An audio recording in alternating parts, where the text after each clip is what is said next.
रूपा के ससुर जी की अचानक मृत्यु के बाद रूपा अपनी सास को अपने साथ ले आई थी।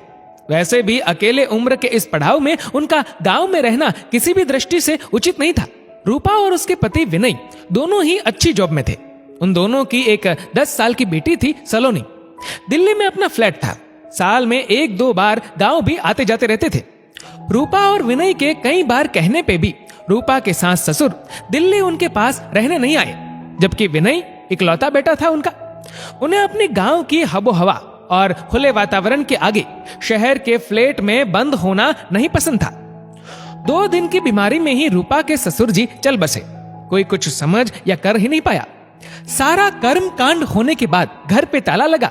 विनय अपनी माँ राधा को लेकर दिल्ली आ गया। बेटे के घर अपनी पोती के साथ राधा जी का मन बहल जाता। समय निकल रहा था। एक दिन सबकी छुट्टी थी तो विनय ने बाहर खाना खाने का प्लान बना दिया। सब तैयार हो निकले रेस्टोरेंट के लिए। रेस्टोरेंट के बाहर बहुत से आइसक्रीम और गुब्बारे वाले भी खड़े थे। जब तक रूपा और विनय कार पार्क करके आते, सलोनी गुब्बारे के लिए मचलने लगी। दादी, एक गुब्बारा दिला दो प्लीज। मम्मा नहीं दिलाती मुझे गुब्बारे। आप दिलाओगी तो वो गुस्सा भी नहीं होंगी। प्लीज दादी, मान जाओ। राधा जी परेशान हो गई। पैसे तो थे ही नहीं उनके पास जो वो अपनी पोती की इस छोटी सी ख्वाहिश पूरी कर पाती। जब तक पति थे उनसे पैसे ले लेती थी खर्चों के लिए, लेकिन यहाँ दिल्ली आने के बाद सारे खर्च रूपा या विनय करते थे। पति साधारण किसान थे तो कोई पेंशन भी नहीं थी। राधा जी की आंखों में आंसू झलक उठे। आज पति के जाने के बाद पहली बार खुद को इतना लाचार महसूस कर रही थी। बेटे बहू से कुछ मांगने में उन्हें शर्म आती और जरूरत की सारी चीजें वे लाते ही थे। किसी बात की कोई कमी ना होने देते दोनों, लेकिन हाथ खाली थे उनके।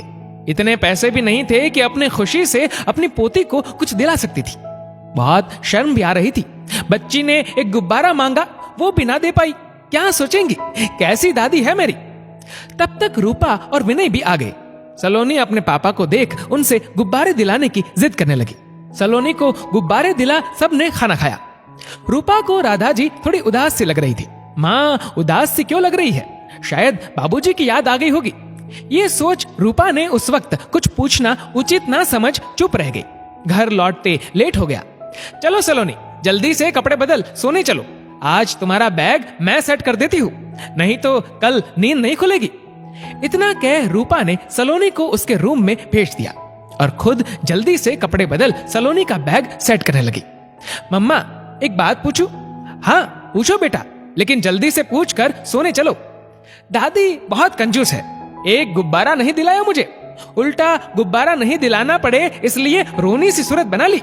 मेरी तो नानी कूल है, जो बोलो वो झट से दिला देती है और कितने गिफ्ट्स भी देती है। दादी तो कुछ भी नहीं देती। 10 साल की बच्ची के मुंह से ये सुन रूपा को बहुत गुस्सा आया। बिहेव योरसेल्फ सलोनी, वो दादी है तुम्हारी और जरूरी नहीं जो नानी करे वही दादी भी करे। तुम्हें नानी का गिफ्ट याद है, लेकिन दादी का प्यार नहीं दिखता। 2 लोगों की तुलना कभी नहीं करते। चलो सो जाओ, और आइंदा ये मैं नहीं सुनना चाहती। अपनी मम्मा को गुस्सा करते देख सलोनी ने झट से सॉरी बोला और सोने चली गई। रूपा की नींद उड़ चुकी थी। सारा माजरा अब वो समझ चुकी थी और अपनी बेवकूफी पे बहुत शर्मिंदा भी थी। अगले दिन विनय और सलोनी को स्कूल और ऑफिस भेज रूपा भी ऑफिस के लिए रेडी हो गई और जाते वक्त राधा जी के हाथों में कुछ पैसे दे बोली, ये रख लीजिए माँ, कहीं कुछ जरूरत पड़े तब काम आएंगे। लेकिन मुझे क्या जरूरत होगी बहू, सब कुछ तो है घर में। राधा जी संकुचा के बोली। फिर भी माँ, कुछ नहीं तो सलोनी को आइसक्रीम खिला दीजिएगा या फिर शाम को अपने पार्क की सहेलियों के साथ चाय पार्टी कर लीजिएगा। लेकिन बहू मैं, क्यों माँ, विनय देते तो भी आप मना करती क्या? नहीं ना, फिर मैं भी तो आपकी बेटी हूँ और आपकी बहू भी कमाती है माँ। अपनी माँ को एक बेटी अपने पैसे तो दे ही सकती है। अब मना मत कीजिएगा माँ, नहीं तो मुझे बहुत दुख होगा। कांपते हाथों से राधा जी ने पैसे ले लिए और अपनी बहू को गले लगा ढेरों आशीर्वाद दे दिए। उनके दिल की बात जो उनका बेटा ना समझ सका, आज बहू ने जान ली थी। दोस्तों, इस वीडियो को लेकर आपकी क्या राय है, नीचे कमेंट करके जरूर बताएगा। और अगर आपको वीडियो अच्छा लगा हो तो इस वीडियो को लाइक करेगा, शेयर करेगा ज्यादा से ज्यादा लोगों तक। और ऐसे ही और भी इंस्पिरेशनल वीडियोस के लिए सब्सक्राइब करें हमारे यूट्यूब चैनल को और फेसबुक पर फॉलो करें हमारे पेज को। धन्यवाद।